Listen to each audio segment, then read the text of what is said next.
पाटकुल जिल्हा परिषद शाळेमध्ये वार्षिक स्नेहसंमेलन मोठ्या उत्साहात संपन्न झाला। यावेळी नूतन जिल्हा परिषद सदस्य चरणराज चौरे, नूतन पंचायत समिती सदस्य संगीता वसेकर यांच्या हस्ते दीप प्रज्वलन करण्यात आले।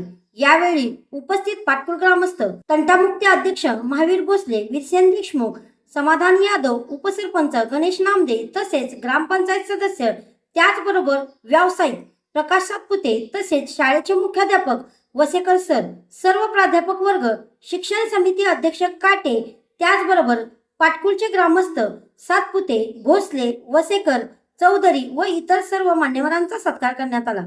यावेळी बोलताना जिल्हा परिषद सदस्य चरणराज चौरे यांनी पाटकुलसाठी कोणत्याही प्रकारचा निधी कमी पडू देणार नाही अशा प्रकारची ग्वाही दिली। त्याचबरोबर बालनृत्यांचा सर्वांनी आनंद घेतला।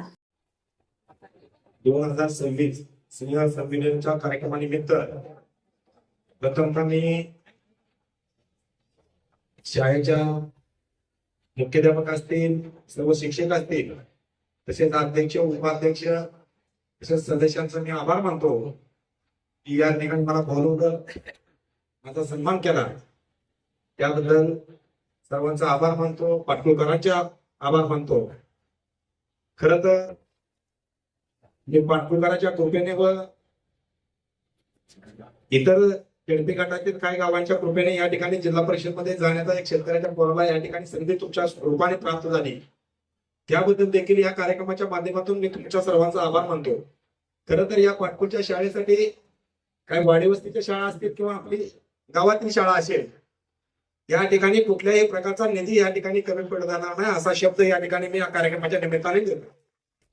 या ठिकाणी शाळेचे बाथरूम असेल, या ठिकाणी शाळा दुरुस्त असतील, काही दरवाजा दुरुस्त असतील, काही ठिकाणी स्लॅबचं दुरुस्त असेल, या ठिकाणी काही ठिकाणी खिडक्या दुरुस्त असेल किंवा अनेक बाबा या वॉल कंपाऊंड असेल, या ठिकाणी पाण्याची सोय देखील आपण केलेली आहे। जर का पाण्याची काय आणखीन कमतरता भासली तरी देखील या ठिकाणी आपण त्या ज्या ज्या काही गोष्टीची कमतरता असेल त्या त्या गोष्टीची पूर्तता लवकरात लवकर 100% या ठिकाणचे प्राध्यापक असतील व शिक्षक असतील किंवा आमचे समाधान काटे अध्यक्ष असतील यांच्या रूपाने त्या ठिकाणी ज्या ज्या वेळेस माझ्याकडे येतील त्या त्यावेळेस या शाळेचा प्रश्न मार्गी लावण्याचं काम या ठिकाणी मी एक जिल्हा परिषद सदस्य म्हणून या ठिकाणी 100% करेन। कारण का तर शाळा व्यवस्थित असेल तर या ठिकाणी आपल्या मुलांना चांगलं शिक्षण मिळेल, मुलं या ठिकाणी शाळेत आवडीने येतील।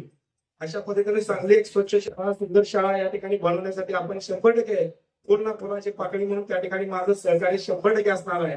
आणि येणाऱ्या काळामध्ये त्या ठिकाणी रेणू जगतिकातील प्रत्येक शाळेसाठी, कारण का ते शिवसेनेचे मंत्री दादा भुसे आहेत शिक्षण मंत्री, त्यामुळे या ठिकाणी आपल्याला कुठल्याही बाबतीत मध्ये कुठलीही कमतरता पडणार नाही। जे काय लागेल ते या ठिकाणी 100% किंवा 200% या ठिकाणी देण्याचा मी प्रयत्न करेन। एवढंच बोलतो आणि माझे 2 शब्द संपवतो। जय हिंद, जय महाराष्ट्र।